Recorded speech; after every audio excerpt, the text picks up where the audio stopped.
আসসালামু আলাইকুম সুপ্রিয় দর্শক। সাবেক প্রধানমন্ত্রী ও বিএনপি চেয়ারপারসন বেগম খালেদা জিয়ার মৃত্যুতে গভীর শোক প্রকাশ করেছেন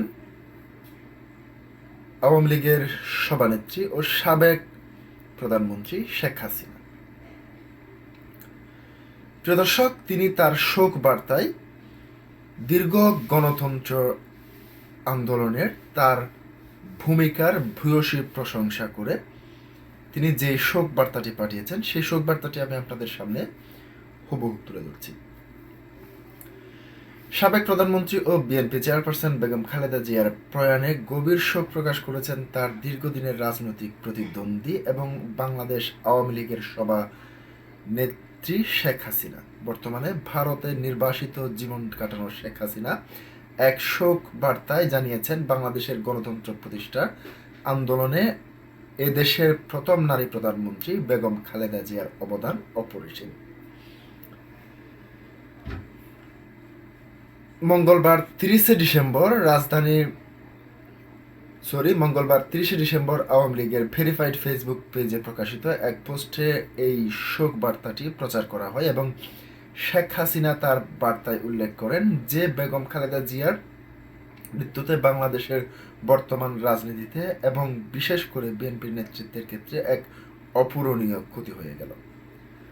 ঢাকা ও ভারতের কূটনৈতিক সূত্রগুলো নিশ্চিত করছে যে গত 5ই আগস্ট ছাত্র জনতার অভ্যুত্থানের মুখে পদত্যাগ করে ভারতে আশ্রয় নেওয়ার পর এটাই শেখ হাসিনার পক্ষ থেকে আসা প্রথম কোনো বড় ধরনের আনুষ্ঠানিক শোক বার্তা। তিনি তার বার্তায় বেগম খালেদা জিয়ার আত্মার মাগফেরাত কামনা করেন এবং শোক সন্তপ্ত পরিবারের প্রতি গভীর সমবেদনা জানান। শেখ হাসিনা বলেন, আমি তার ছেলে তারেক রহমান এবং পরিবারের অন্যান্য শোকাহত সদস্যদের প্রতি গভীর সমবেদনা জানাই। আশা করি মহান আল্লাহ তার পরিবারের সদস্যদের এবং বিএনপির সবাইকে এই শোক কাটিয়ে উঠতে সহায়তা করবে। রাজনৈতিক বৈরিতা থাকা সত্ত্বেও দেশের ইতিহাসের এক গুরুত্বপূর্ণ সন্ধিক্ষণে শেখ হাসিনার এই শোক বার্তা রাজনীতির মহলে ব্যাপক আলোচনার জন্ম দিয়েছে। দীর্ঘদিন ধরে লিভার, কিডনি এবং হৃদরোগ ও ডায়াবেটিস সহ বার্ধক্যজনিত নানা জটিলতায় ভুগছেন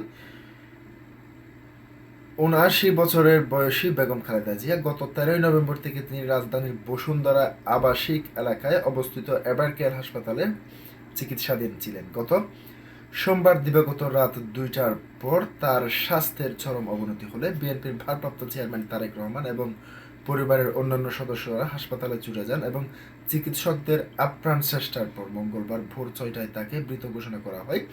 হাসপাতালের সামনে দাঁড়িয়ে অধ্যাপক doctor Z M Zahid Hossain উপস্থিত সাংবাদিকদের বেগম খালেদা জিয়ার মৃত্যুর খবরটি নিশ্চিত করেন। 90-এর স্বৈরাচার বিরোধী আন্দোলনের মাধ্যমে আপসহীন নেত্রী হিসেবে খ্যাতি পাওয়া বেগম খালেদা জিয়া দীর্ঘ 41 বছর বিএনপির নেতৃত্ব দিয়েছেন। তার রাজনৈতিক জীবনের সবচেয়ে বড় বৈশিষ্ট্য হলো তিনি একাধিকবার সংসদ সদস্য নির্বাচনে অংশ নিয়ে কখনো পরাজিত হননি। তিনি 3বার প্রধানমন্ত্রীত্ব দায়িত্ব পালন করেন এবং 2বার বিরোধী দলীয় নেতার ভূমিকা পালন করেছেন।